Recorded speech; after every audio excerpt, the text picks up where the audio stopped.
আমাদের সামনেই শাবান মাস আসছে। আমরা ইবাদতের জন্য শাবান মাসে কি, কি প্রস্তুতি গ্রহণ করতে পারি? আলহামদুলিল্লাহ আমরা শাবান মাসে একেবারে দ্বারপ্রান্তে চলে আসছি। খুব শীঘ্রই শাবান মাস শুরু হতে যাচ্ছে। শাবান মাস এমন একটা মাস যেটা নফল রোজার জন্য আদর্শ মাস। নবীজি সাল্লাল্লাহু আলাইহি সাল্লাম শাবান মাসে যত রোজা রাখতেন, অন্য কোনো মাসে এত রোজা রাখতেন না। রমজান তো পুরো মাসটাই রোজার মাস, সেটা বাদ। ওইটা বাদ রেখে যদি চিন্তা করা হয় তাহলে অন্য ১১ মাসের মধ্যে নবীজি সাল্লাল্লাহু আলাইহি সাল্লাম সবচেয়ে বেশি রোজা রাখতেন, নফল রোজা রাখতেন যে মাসে, সেটার নাম কি?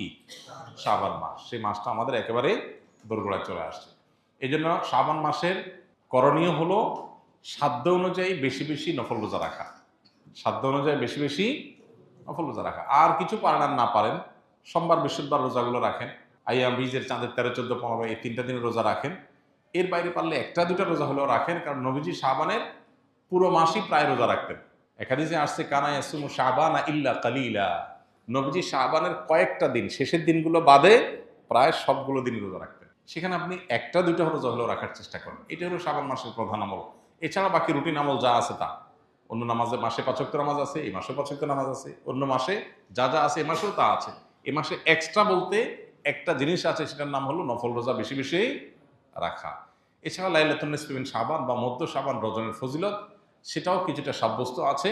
যতটুকু সাব্যস্ত আছে ততটুকু এটার গুরুত্ব আরোপ আমরা করবোই, কিন্তু এর বাইরে পুরো মাসব্যাপী করার জিনিস একটাই, সেটা হলো নফল রোজা। আল্লাহ আমাদেরকে আমলের তৌফিক দান করুন। কোন এক বড় বক্তা বলেছেন, স্বামী স্ত্রী গোসল ফরজ হলে তারা নাপাক নয়, ইমানদার নাকি নাপাক হয় না।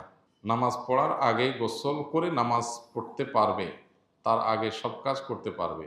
আমার প্রশ্ন হলো, গোসল ফরজ হয়ে গেল কিন্তু তারা ফরজ গোসল না করে মারা গেলে কি তারা জাহান্নামী হয়ে মারা যাবে?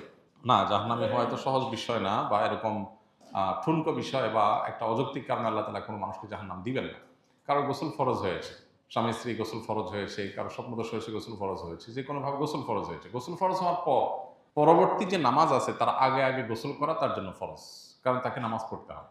যদি সে পরবর্তী নামাজ আসার আগে আগে সে গোসল করার নিয়ত ছিল, বাট তার আগে তার মৃত্যু এসে যায়, তার কোনো দায় আল্লাহর কাছে নাই, কারণ সে কোনো অন্যায় করে না। ফরজ গোসল অবস্থায় মারা গেলে তার জন্য কোনো গুনাহ হবে না, তার গোসল তো দেওয়া হবেই।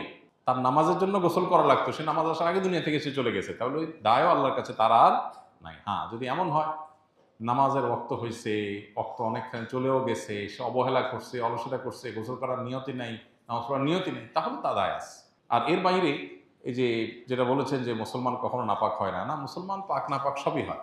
মুসলমান হলে একেবারে ওই যে খ্রিস্টানদের মতো যে আমরা খ্রিস্টান, তা খ্রিস্টানরা মনে করে যে তারা খ্রিস্টান হয়েছে, তারা তাদের কোনো পাপের দায় নিতে হবে না, তাদের সমস্ত পাপের দায় তাদের নবী নেবে, এরকম একটা বিশ্বাস তাদের মধ্যে আছে, যার কারণে তারা কোনো পাপ করতে চিন্তা করে না, যা খুশি তা করে।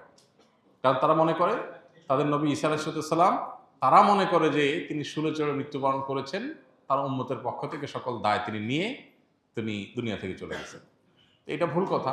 কোরআনে আল্লাহ বলেছেন যে আল্লাহ তাআলা ঈসা আলাইহিস সালামকে আল্লাহ জীবিত রেখেছেন এবং তাকে উপরে তুলে নিয়েছেন, বার রাফাহুল্লাহ।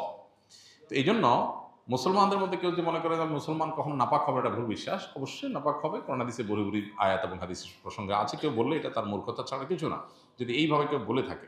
আমি মেহেদী হাসান সাকিব, যশোর মনিরামপুর থেকে। আমার প্রশ্ন হলো, আমি নিয়মিত নামাজ পড়ি, কিন্তু আমার পড়া দেখে মসজিদে কিছু মুরব্বী মজা করে, ঠাট্টা করে, কারণ আমি বুকের উপরে হাত বাঁধি। এখন যারা বা যে মুরব্বীগুলো আমাকে নিয়ে মজা বা ঠাট্টা করে, তারা কি অপরাধ করছে না? তাদের ব্যাপারে কিছু বলুন। ভাই, আমরা হাত কি নাভিতে বাঁধবো না বুকে বাঁধবো, এটা নিয়ে ওলামাদের মত পার্থক্য আছে। হানাফি মাযহাব অনুযায়ী নাভির নিচে হাত বাঁধবে, আর অন্যান্য ওলামা একরামের অনেকেই বুকে হাত বাঁধার কথা বলেন। এই উভয় মতের সপক্ষে একেবারে সুস্পষ্ট এবং একেবারে বিশুদ্ধ দলিলের পরিমাণ খুবই কম। এই বিষয়ে যদি আপনি বিস্তারিত জানতে চান, তাহলে সেক্ষেত্রে ডক্টর আব্দুল্লাহ জাহাঙ্গীর রহমাল্লাহ খুব একটা ছোট্ট ছোটি বই লিখেছেন, এবং উনি যেহেতু হাদিস বিভাগের প্রফেসর ছিলেন ইউনিভার্সিটিতে, হাদিসগুলো অ্যানালাইসিস করে তিনি লিখেছেন সালাতে কোথায় হাত বাঁধবেন, ছোট্ট ছোটি বই। এটা পড়লে আপনার কাছে ধারণা পরিষ্কার হয়ে যাবে।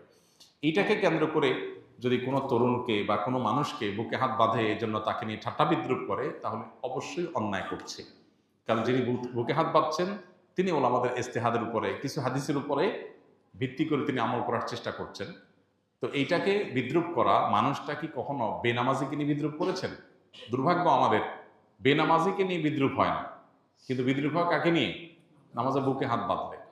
এটা খুবই দুর্ভাগ্যজনক ব্যাপার যে আমরা সমাজে অন্য মতের মুসলমান ভাইদেরকে সহ্য করতে পারি না। সাহাবীরা কিন্তু সহ্য করতেন। ১৫০০ বছর আগে সাহাবীরা এতটা এতটা উন্নত ছিলেন চিন্তা চেতনায়, মন মানসিকতায়, যে ভিন্ন আরেকটা মত দেখলে তারা সহ্য করতেন। বাট আমাদের মধ্যে এটা কমে গেছে। খুবই দুর্ভাগ্যজনক একটা বাস্তবতা।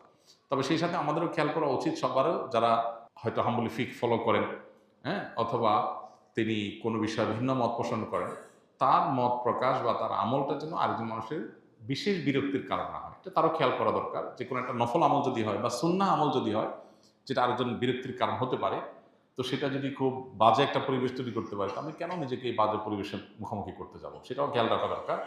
আর কোনোভাবেই ভিন্ন আমল দেখলে সেটাকে বাঁকা চোখে দেখা, ঠাট্টা বিদ্রুপ করা, বিরুদ্ধাচরণ করা, এটা অবশ্যই অন্যায় এবং গর্হিত, সে যেই করুক না কেন, যে গ্রুপ